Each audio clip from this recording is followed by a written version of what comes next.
सरकार कभी मंदिर मस्जिद को लेकर राजनीति करता है। अभी हो गया क्या, ममता बनर्जी आके पहले मस्जिद को लेकर राजनीति शुरू की, इमाम बाता है चला, फिर आ गया पंडित बाता, अभी पूजा में पैसा।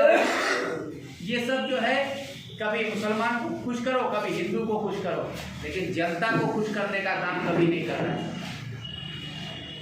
मस्जिद मंदिर ये बनाना जो जिस धर्म का है वो उसको मानेगा, उसको पूरा आज़ादी है, लेकिन सरकार हमको मंदिर मस्जिद हिंदू मुसलमान में बांट के जो राजनीति कर रहा है, इसके खिलाफ लड़ने के लिए शहीद आजम भगत सिंह, नेताजी सुभाष चंद्र बोस का जो रास्ता है ना, उसको लेके आगे बढ़ना। नहीं तो आने वाला टाइम में हम लोग सब बंधुआ मजदूर बन जाएंगे। और अभी से हम लोग अगर सोच के देखिए तो हम लोग बंधुआ मजदूर बन चुके हैं। कैसे बने हैं उसका आप लोग देखिएगा। बंधुआ मजदूर समझते हैं किसको बोलता है? बंधुआ मजदूर समझते हैं किसको बोलता है? बंधुआ मजदूर, बंधुआ मजदूर वो होता है जिसको कि आप खरीद लें और वो आपका बंधुआ मजदूर बन के पूरा जिंदगी आपका गुलामी करेगा। उसके पास और कोई चारा नहीं रहता है, वो पूरी जिंदगी आपका गुलामी करेगा। अब वही हालत सरकार हम लोगों के साथ कर रहा है। पूरा देश को पूंजीवादियों के हाथ में दे दिया जा रहा है, चाहे अदानी अंबानी जैसे लोगों के हाथ में। पूरा देश आपका रेलवे दे दिया, LIC दे दिया, आपका बैंक दे दिया, आपका BSNL दे दिया। धीरे धीरे पेट्रोकेमिकल हमारा चला जा रहा है। हमारा जितना भी हाइड्रोलिक पावर था वो दे दिया जा रहा है। हमारे देश का हर एक संपत्ति जो है अब प्राइवेट। अब आप लोग देख रहे हैं कि हर चीज़ प्राइवेट हो जाएगी। आपका जनता का पब्लिक का कुछ नहीं रहेगा। ये हो जा रहा है। बंगाल में आपको क्या काम कर रहे हैं कि यहाँ पर आपको आपका सारा काम से भटका दिया। अभी आप अपना इलाका में मत देखिए, आप अपने गांव में मत देखिए, अपना अपना घर में जाके देखिए। सिर्फ अपने घर में जाके, क्या आपके घर में अगर 4 भाई था, किसी का 4 बेटा था, तो कोई दिल्ली पंजाब में काम करता था, कोई हरियाणा में करता था, 3 बेटा 3 जगह था, तो महीना का अगर 10,000 रुपया भी भेजता था तो 30,000 रुपया महीना घर आता था। आप मिट्टी का घर से आप पक्का का घर तक पहुंच गए, क्योंकि आपका बेटा दिल्ली पंजाब हरियाणा में काम करके पैसा कमा के लाता था या भेजता था। आप उसी पैसा से पक्का का घर भी बना लिए, आपका जिंदगी जो है थोड़ा बेहतर हो गई। लेकिन आज ये लॉकडाउन का चक्कर लगा के आपका तीनों बेटा को घर में बैठा दिया। आपका कोई बेटा बाहर काम करने नहीं जा रहा है। आपका घर में जो 30,000 रुपया महीना आता था वो बंद होने हो गया। आमदनी कम हो गया, आपका खर्चा तो कम नहीं हो रहा, खर्चा तो वही रह गया, खर्चा कम नहीं कर पाया, आमदनी का रास्ता बंद हो रहा। अब इस हालत में अब सरकार आपको नौकरी देने का बात नहीं बोलती, आपका रोजगार कैसे होगा उसके बारे में सरकार नहीं बोल रहा। आपकी बेरोजगारी को कैसे दूर किया जाएगा उसके बारे में ना दिल्ली बोलता है ना कलकत्ता बोलता है। मोदी ममता कोई कुछ नहीं बोलता, लेकिन आपको क्या बोलता है? आमी लक्ष्मी भंडार दीजिए। आपको 500 रुपया देने के लिए आपको लाइन में खड़ा कर दिया। आप जहां आपका बेटा बाहर जाके 10,000 रुपया कमा सकता था, वहां आप 500 रुपया के लाइन में अपना कई दिन आप बर्बाद कर रहे हैं, कागज लेके दौड़ रहे हैं, खड़े हैं 500 रुपया का भीख लेने के लिए। सिर्फ 500 रुपया का भिखारी के तरह लाइन में पूरा बंगाल को खड़ा कर दिया जाता है। और जो दिल्ली सरकार किया कि जब से मोदी आया सिर्फ हिंदुस्तान को लाइन में खड़ा किया गया। कभी नोटबंदी का लाइन में, तो कभी आधार कार्ड का लाइन में, कभी NRC का लाइन में, कभी बाप का खतियान लाओ, कभी दादा का खतियान खोजो, कभी इसका खोजो, कभी उसका खोजो, पूरा देश को लाइन में खड़ा कर दिया। आज बंगाल में वही चलन चल रहा है। द्वारे सरकार में आपको लाइन में खड़ा कर दिया जा रहा है। कभी लक्ष्मी भंडार का लाइन चल रहा है, कभी केंद्र सरकार का कोई स्कीम में चल रहा है, कभी बंगाल सरकार का स्कीम में। सिर्फ आपको लाइन में खड़ा करके आपका वक्त, आपका टाइम बर्बाद कर दिया जा रहा है और आपको निकम्मा बनाया जा रहा है। क्या होगा? कोई बोलता है कि दिल्ली 5,000 दे रहा है, तो ममता बोलती है हम 5,000। यही चल रहा है ना, 500 रुपया मिल रहा है। अब 500 रुपया लेने के लिए आप अगर पड़े हुए हैं, लेकिन आप ये नहीं देखते हैं कि आपका 500 रुपया देके आपको किस तरह से निकम्मा बनाया जा रहा है। आपका रोजगार कम है, खत्म है, 500 रुपया लेके आप खुश हैं।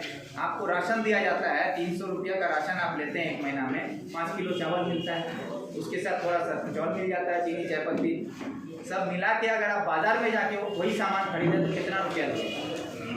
300 रुपया लगेगा, 400 रुपया लगेगा, 500 रुपया लगेगा, यही ना लगेगा? 300-400 रुपया लगेगा। 300 रुपया का राशन आपको एक महीना में दिया जाता है एक आदमी को।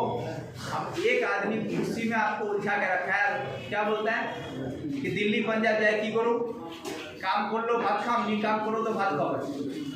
अब ये सोच बन गया, आप धीरे धीरे निकम्मा हो रहे। और जो 500 रुपया का चावल आपको दे भी देता है, आप कभी जोड़ के देखें क्या पूरे हिंदुस्तान में सबसे ज़्यादा बिजली का बिल आपसे लिया जाता है बंगाल में। पूरे बंगाल में सबसे ज़्यादा बिजली का बिल आप दे रहे हैं, सबसे ज़्यादा पूरे बंगाल हिंदुस्तान में। ज़मीन पर टैक्स जो है वो हम लोग दे रहे हैं, रजिस्ट्री का टैक्स हम लोग को पे करना है। पहले आपका ज़मीन अगर आप अपना बेटा के नाम पर खतियान बनाते तो उसमें पैसा नहीं लगता। आज बाप का ज़मीन बेटा के नाम पर अगर खतियान चढ़ेगा तो उसके लिए भी पैसा देना है। बाप का संपत्ति बेटा पाएगा, उसमें पैसा क्यों लगेगा? उसके लिए तो कानून है कि बाप का संपत्ति उसका औलाद ही पाएगा। लेकिन अब औलाद के नाम पर खतियान खोलने के लिए भी जमीन कितना है उस हिसाब से उतना पैसा आपको लगेगा। तो आपको हर तरफ से लूट रहा है। बीपीएल का जो बल्ब जलता है गाँव में है ना, बीपीएल का कनेक्शन, तो बीपीएल का कनेक्शन फ्री था। आज बीपीएल का भी बिल आता है लगभग 800 रुपया महीना। 800 रुपया महीना आपसे लिया। पेट्रोल में सरकार का टैक्स सबसे ज़्यादा ले रही है।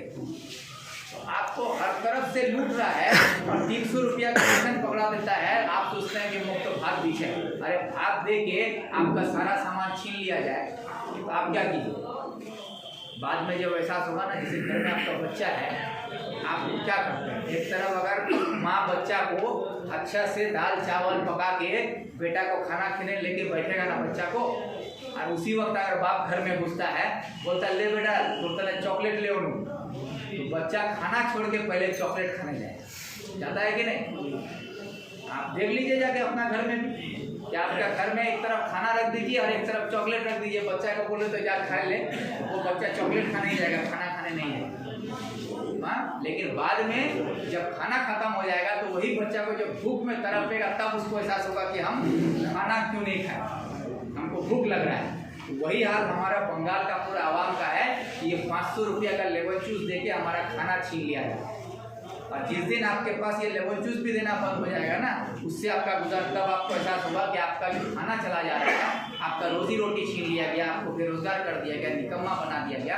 तब आप तड़पिएगा, उस टाइम आपका तरफ सुनने वाला कोई नहीं।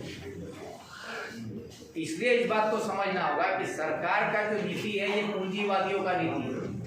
पूंजीवादी लोग जिस तरह से आम आदमी को, गरीब को गुलाम बना के काम करवाना चाहता है, सस्ता मजदूर लेके, सस्ता लेबर लेके वो अपना आमदनी ज़्यादा करना चाहता है। यहाँ पर आप लोग भी तो हैं, आपको जन मिलेगा वहीं पर 400 रुपया दिन, और कहीं पर कोई बोलेगा कि 300 टका खोलो, तो आप किसको लीजिएगा? 300 टका किसको लीजिएगा? 300 वाला को लिए क्यों लीजिएगा? सस्ता है। 100 रुपया आपका बचे। ठीक उसी तरह पूंजीवादी लोग देख रहा है कि हमारा देश में 140 करोड़ की आबादी का देश है ये, और इस 140 करोड़ में सबसे ज़्यादा आबादी लेबरों का है, मजदूरों का है, किसानों का, जो गरीब तबका है।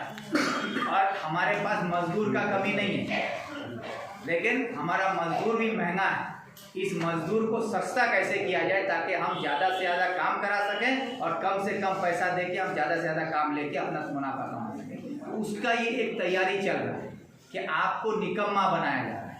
और ये आज आपको मेरा बात समझ में नहीं हो सकता है, 5 साल बाद समझिएगा, तब आपको ये मेरा ये बात याद आएगा कि 5 साल पहले एमएलए साहब कभी ये बात बोला था या दिक्कत बोला था, तो वो बात आप 5 साल बाद जोड़ पाइएगा।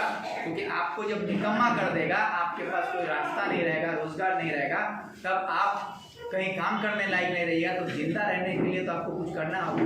तब आपको आप ही का गांव का, आप ही का कोई दोनिया बोलेगा इतनी तो कुछ नहीं कराती हो, उसमें बड़ा काम ना करे दे तो 100 टका दे दो। तो उस वक्त 100 रुपया में आप उसका घर में 3 दिन भर काम कीजिएगा। आज आपको बुलाता है तो आप बोलते हैं 400 टका नीचा तो नहीं जाओ, बोलते हैं ना।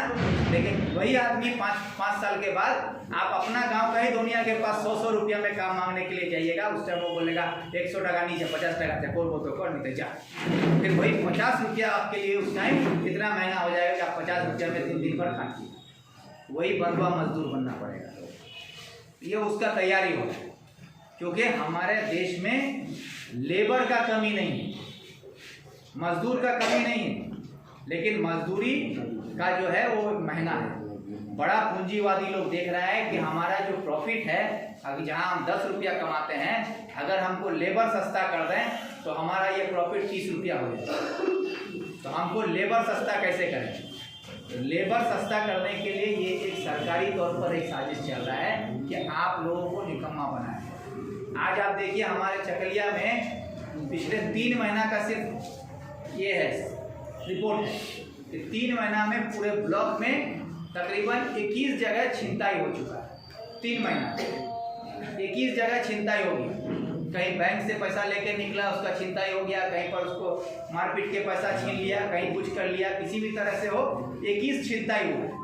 और ये छिनताई करने वाला कोई बाहर का आदमी नहीं है कि विदेश से आके छिनताई करके जा रहा है, ऐसा बात नहीं है। छिनताई करने वाला हमारा ही इलाके का लोकल आदमी, बहुत ज़्यादा है तो वो ग्वालपोखर का है, इधर का है, लेकिन इसी इलाके का आदमी छिनताई कर रहा है। और जो लोग छिनताई में पकड़ा जा रहा है, जिसका नाम आता है, अगर आप उसमें 10 आदमी का नाम आता है तो उसमें 7 आदमी ऐसा है जो दिल्ली, पंजाब, हरियाणा में जाके कमा के खाता था।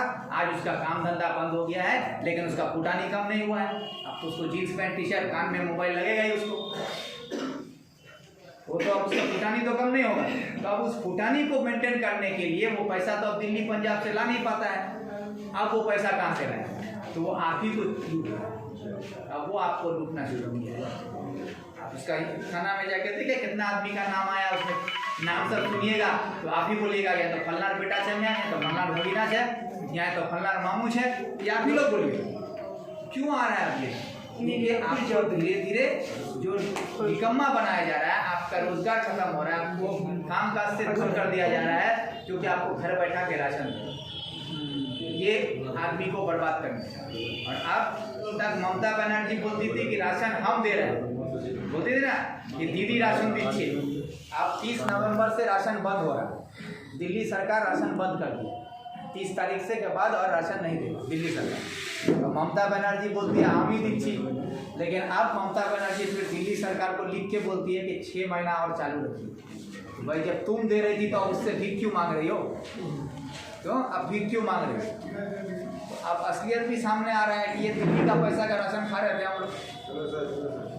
दिल्ली का राशन बंद हो रहा है तो अब ममता का परेशानी बढ़ेगा। कितना दिन वो अपना राशन खिलाएगी? अब देखिएगा बहुत दिन हो सकता है, 1 महीना 2 महीना वो खिलाएगी, उसका राशन भी बंद हो जाएगा। अब राशन भी बंद, रोजगार भी बंद। जब दोनों तरफ से चाप पड़ेगा तब आदमी को लगेगा कि हम कहाँ हैं, क्योंकि आपका दिल्ली, पंजाब का रास्ता भी बंद हो गया। बहुत आदमी नौकरी छोड़ दिए हैं। अब बहुत आदमी 2 साल 3 साल से बैठ के खाने का आदि हो गए। बंद होने से ही अब वो है इस हालत में जो आम नौजवानों को सही रास्ता दिखाने का काम, जो आपको सही तरीके से गरीब आदमी को बचा के कैसे चला जाएगा, इसके लिए जो लड़ाई होना चाहिए, वो लड़ाई हम लोग युवा लीग के झंडा के तले करें। युवा लीग जो लड़ाई करेगा उसमें